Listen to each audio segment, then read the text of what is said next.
This is True Crime Tragic. Today's question is, can I update the community on the investment banker who defrauded a helpless widow out of her life savings? Just a reminder, this content is 100% ad-free.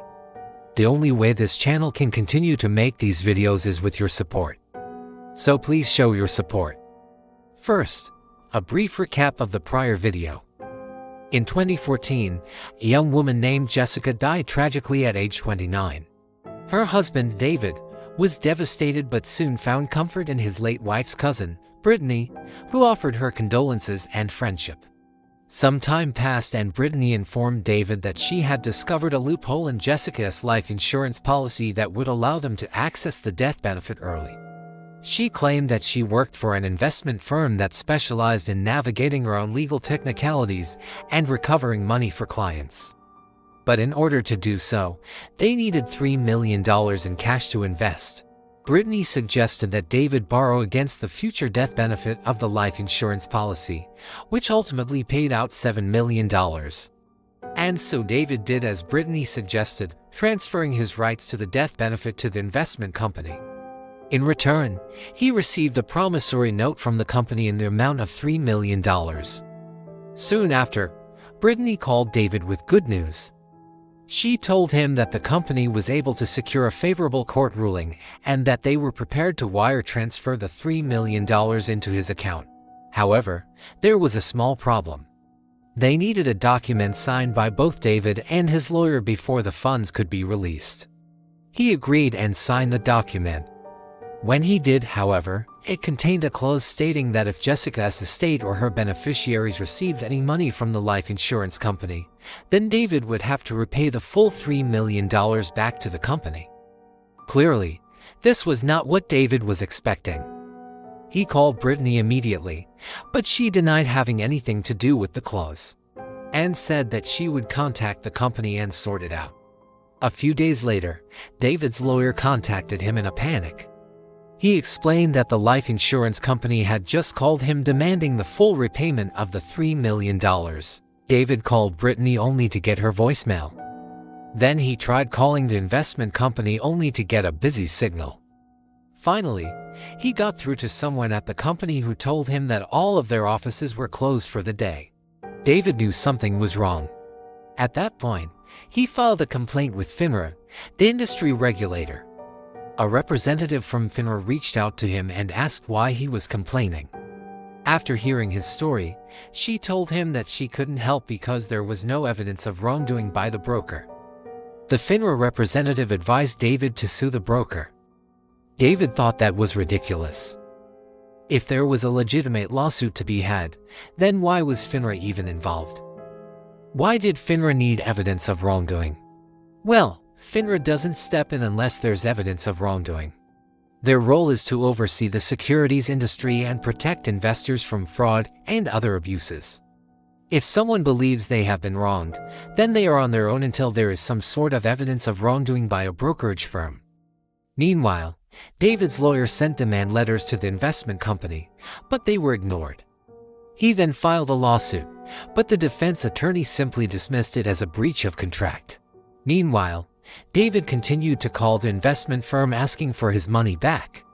Each time he called, they gave him a different excuse and refused to take responsibility.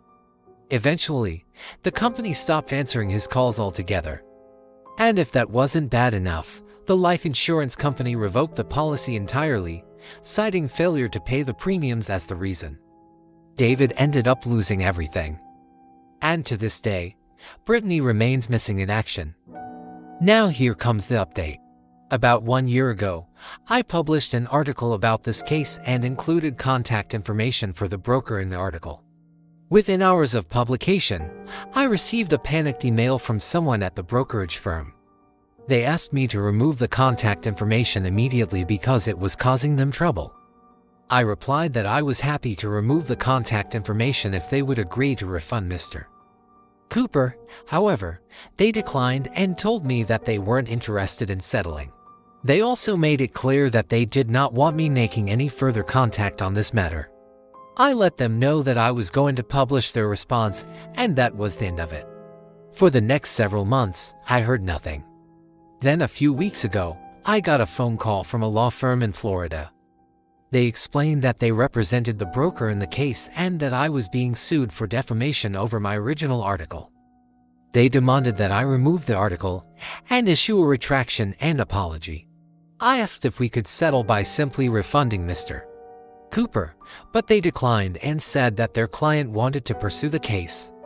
Apparently, the broker is trying to squeeze Mr. Cooper and force him to give up the claim for the $3 million. I guess they think that if they can silence me, then they won't have to deal with Murdoch Cooper. Here's a fun fact about Florida law.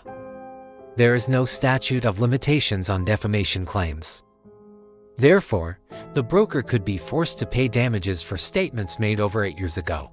This case is scheduled for trial in June. I will keep you updated on the outcome. Let's shift gears and look at some comments from the last video. This one is from Bullfighter52. He says, "I love these kinds of stories. Always reminds me of why I became an attorney. Thanks for sharing. I have a feeling that you're not the only one who feels that way. Thank you for watching." This next one is from Bernie Mac. He says, "So how long do you have to wait after filing the lawsuit before you can sue the broker?" That's a great question, but unfortunately, there is no simple answer. It all depends on what type of lawsuit is being filed. For example, in a breach of contract case, a plaintiff typically has 4 years from the date that they knew or should have known about the breach in order to file a lawsuit. However, if a plaintiff is alleging fraud, then the statute of limitations could be longer. This is because fraud is typically harder to detect than a breach of contract. Statutes of limitations are designed to ensure that lawsuits are brought within a reasonable time frame and that evidence is still fresh. Additionally, courts are less likely to encounter issues with the admissibility of evidence when cases are brought in a timely manner. However, statutes of limitations can vary depending on the type of claim, the jurisdiction, and other factors. So it is important to consult with an attorney to determine the applicable statute of limitations in a particular case. And lastly, this comment is from Seeking Alpha. He says, "Another gold star for your due diligence. You put your neck on the line to help others. We should all aspire to be like you. Thank you very much for the kind words. Due diligence is important, but I don't think I deserve a gold star for doing my job."